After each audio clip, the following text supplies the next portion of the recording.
Hi everyone, it's Anna Rose Bain, and I just got back from a solo road trip through the Four Corners region, Colorado, Utah, Arizona, and New Mexico.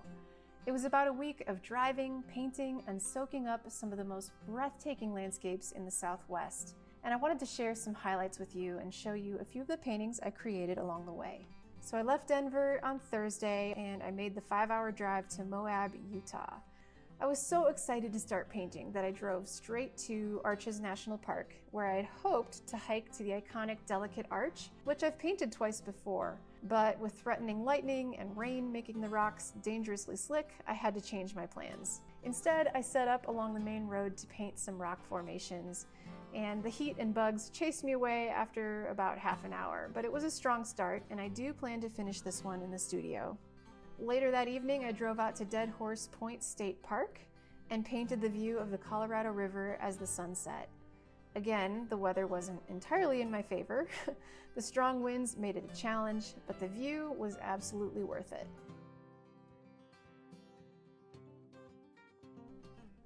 The next morning, I hiked to Ring Arch in Arches National Park, where I had the whole trail to myself. I did not do a painting on this hike, but I enjoyed seeing rainbows, lizards, and lots of dramatic clouds, and the arch itself was absolutely beautiful. After that, I made the 2-hour drive south to Bluff, Utah, just as thunderstorms were rolling through.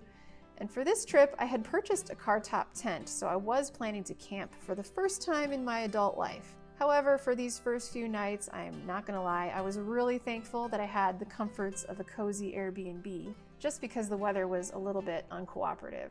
The one I chose to stay at for 2 nights in Bluff was especially inspiring because there were beautiful views of the sandstone cliffs, epic clouds, and lots of traditional Southwestern decor, including cow skulls mounted to poles all around the property. That evening, I drove down to Monument Valley, where I witnessed a rare phenomenon, the shadow of one mitten cast perfectly on the other at sunset. It only happens twice a year, and I just happened to be there for it. The next day, I got up before sunrise and drove into Valley of the Gods. With no one else around, I watched the sky turn pink and purple over Monument Valley in the distance. I did a small study of the buttes and shadows, and then took the bumpy road back to the main highway, enjoying the views along the way. That's one of the things I love the most about these art adventures. I'm driving along, just taking it all in. It's a visual feast, and I actually feel exhausted afterwards, similar to the way you might feel after being at a museum all day. On the drive back to my Airbnb, I was gifted with another surprise courtesy of the wild Utah weather, my first ever tornado sighting. This tornado made the news because it's quite rare for this part of the country to get them. Wow.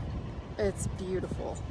It was super humbling and just amazing to watch, from a very safe distance, of course.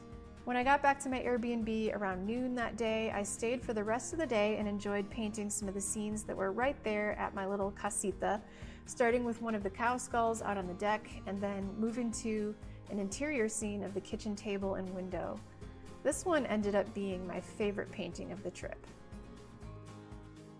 On Sunday, I stopped by the Four Corners Monument, something everyone should do just to say they did it, and then I crossed into Arizona, where I was very excited to visit Canyon de Chelly National Monument.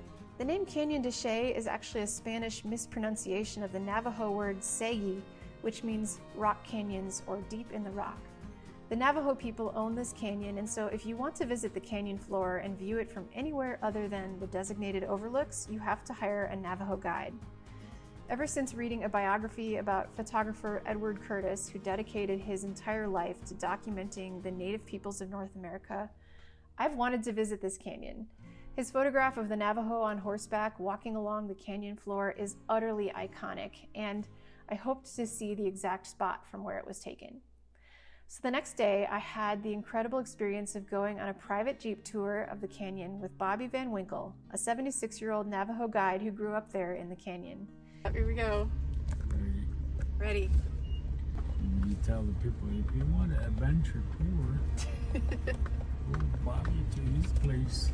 Go down this hill. It's treacherous. Ravine.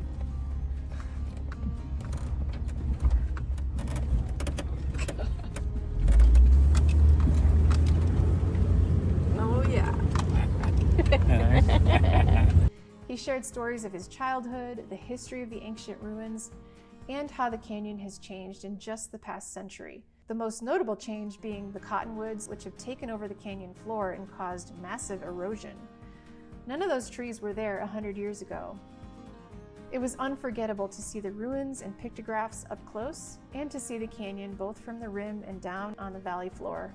And I got to see the spot where that photo was taken. I also wanted to mention that for the 2 nights I was in Arizona, I camped, and I loved it. It was so peaceful with juniper trees, crickets, and some of the most dazzling stars I've ever seen.